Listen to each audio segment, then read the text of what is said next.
What's up, you guys? This is Robert at Shy Bears Plus. You found me on YouTube, so go ahead and subscribe.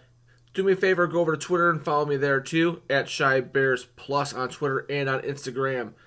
But we are talking about Bears lost today. Bears 21, Raiders 24. What a game. What a game. So many emotions. What a roller coaster ride this has been. And there's a lot of blame to go around, man. What could you say about the first half of this game that you couldn't say about the Nazi Party? Seriously, just absolutely terrible. The worst. Brutal. Brutal. Look, the Bears had a terrible first half. Great second half. So let's focus on the bad because we lost, right? Number one, I want to spread a little blame around to everybody. The Bears seem to come out a little bit flat. The coaching wasn't there. I'm not sure what the offense and the defense thought they were trying to do today, but we'll dig a little bit deeper into it. Let's start with coaching. Number one, where's the tempo? The last couple of weeks we've been coming out and using the tempo, no huddle. It seemed to work, and then we just don't do it. I don't know why when things work, I just don't understand why you go away from it. At what point in the last 4 weeks did you guys say, hey, this is a Tom Brady offense here. We can't be stopped, and we're just going to start dictating and playing just normal straight-up football. What gave you that kind of confidence? I'm not really sure. So there's that. But, man, what an embarrassing first half. I was almost ready to start turning on red zone. It was so bad. So coaching again. So I'm not sure what the strategy on defense was. I get it in the NFL. I mean, people play a lot of zone now. You know, you try to play coverage because everyone's throwing the ball like crazy. No one wants to get beat over the top, and I get the strategy, but this isn't that team. We talked about it in the pregame show. Look, they're going to try to run the ball, Jacobs, and there's no stars on offense that you have to really worry about besides Waller. So why are we dropping 7 and rushing 4 against this monster offensive line and just getting completely dominated? They were sucking the soul out of the Bears defense. It was unbelievable. Kudos to them for just being them and doing what they do and just smashing us like that.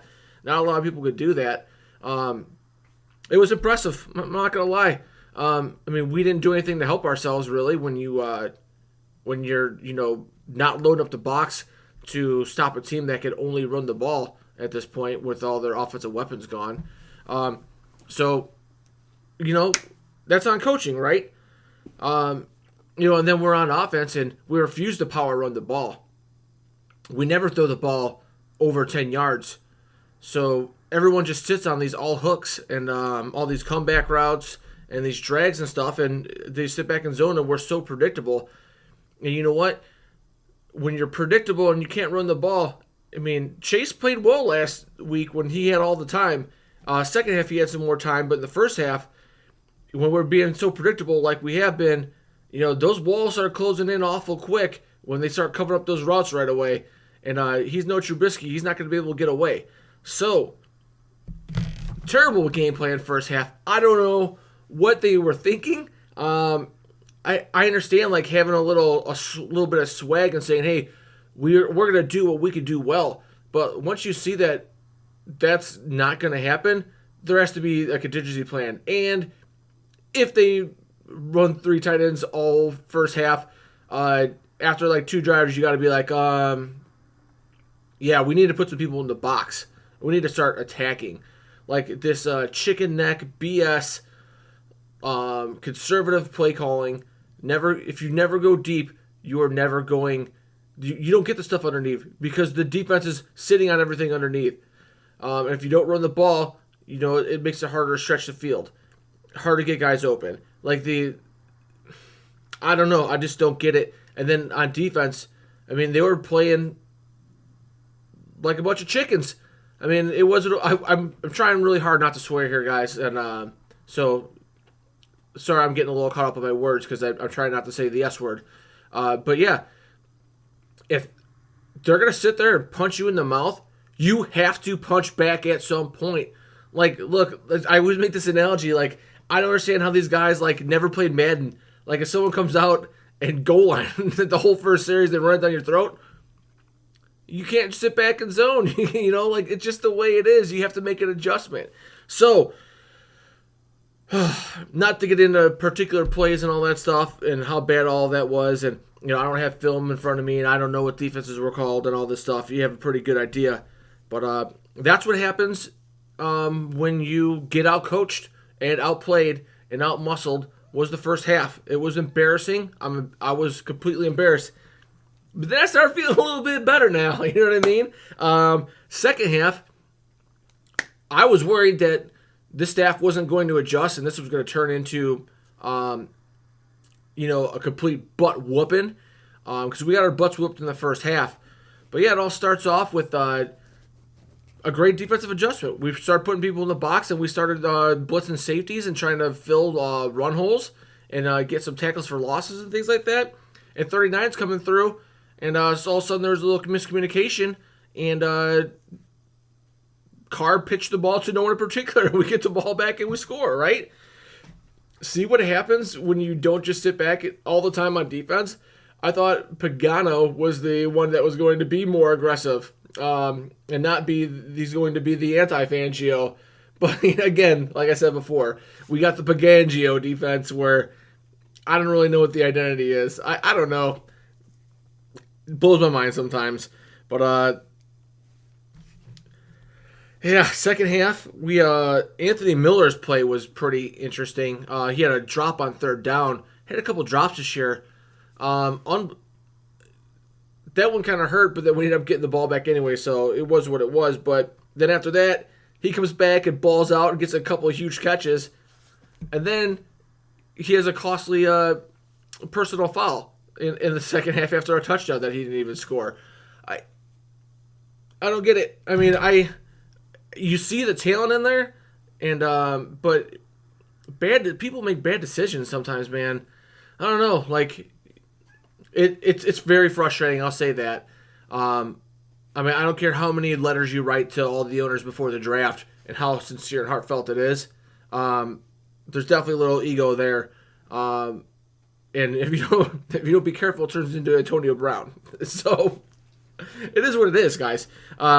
And yeah, I'm not saying he's not at that level right now, obviously, but something to watch for. And he's got to keep it under control. Keep your emotions under control. I know it's an emotional game, but you got to keep it under control. Don't know why you got to taunt people. You scored a touchdown, things are going well. Gruden, man, had the balls to kick the ball deep and punt it out to Cohen, and we got burned on it. That was nice. It's good to see a big play from Cohen. I just felt like the big plays haven't been there. We've been calling on him. He's just not making that extra effort, falling down, dropping the ball. But yeah, he had some pretty decent plays there today, and I do appreciate Cohen. For the most part, I feel like he's starting to play a little bit better. But yeah, the second half was just filled with great plays and great adjustments, a little creativity. The fake screen fade to A-Rob was just unbelievable. What a cool play for a touchdown. That was absolutely sick. Me and my friends were talking about we were 3rd and 7 after like a false start half the distance. And everyone was wondering why we should throw that ball deep to A-Rob, where he got that toe tap. What an unbelievable catch that got challenged. A-Rob came through. So many people stepped up in the second half, where it doesn't make you feel that bad about this game. Where like you're happy that the coaches coached. You're happy that they made adjustments. And you don't feel so bad. I mean, yeah, we lost and we could have won, but you just don't feel terrible about it. But yeah, A-Rob really came through. What a game by him. Couple of tutties. Unbelievable. But yeah, Chase isn't that bad when he's got a little bit of time. And he'll make some plays. But yeah, you get a little bit of pressure just like anyone else. I mean, he's got a lot of years of experience in the NFL, but not a lot of experience at the helm. When you get pressure on him, he almost coughed up another interception to was he's setting up a screen to Cohen, just kind of threw it over his head. If it's not there, you got to throw it into the ground. Like, it just is what it is. And that's without seeing the tape on everything. The last interception, we got the ball back. Some sort of miscommunication between Miller. I mean, I hate to rip on Miller because I don't know what happened, but I don't know. I mean, both those guys made mistakes today, right? So, who knows who to point the finger at on that one.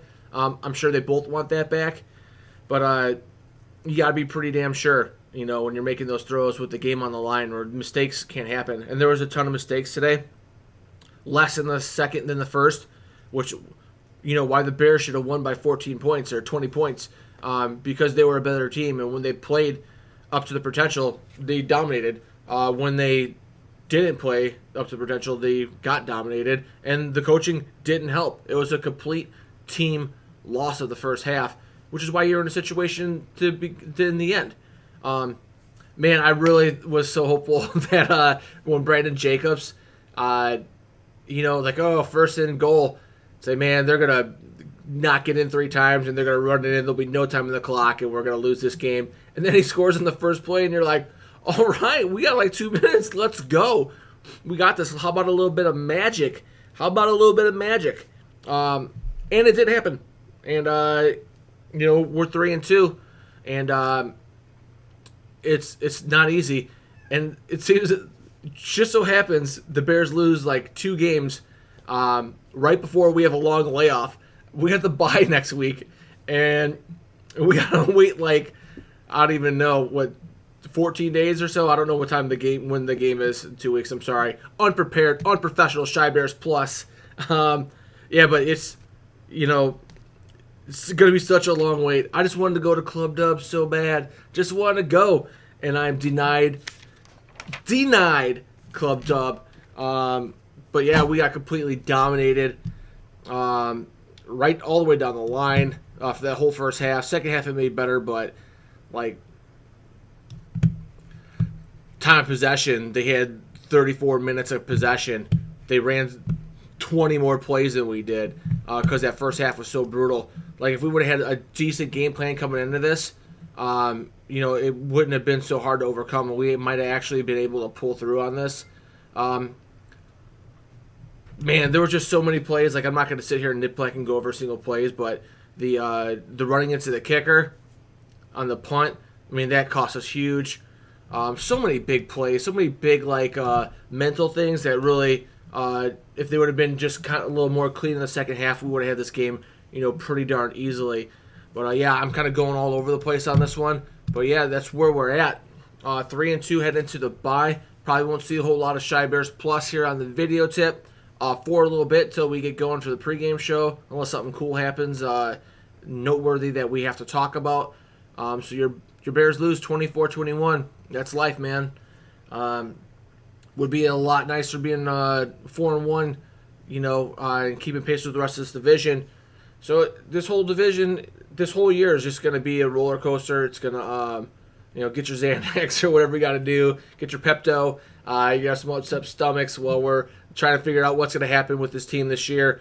Because, there's not going to be many 50-0 blowouts with this team. Everything's going to be close. Every yard, every game is going to be earned. So hopefully you'll be right there with me at Shy Bears Plus the rest of the season as we try to earn these dubs and try to keep this ship moving in the right direction. So Robert at Shy Bears Plus, follow me on Twitter and on Instagram. If you like this video, go ahead and hit that like.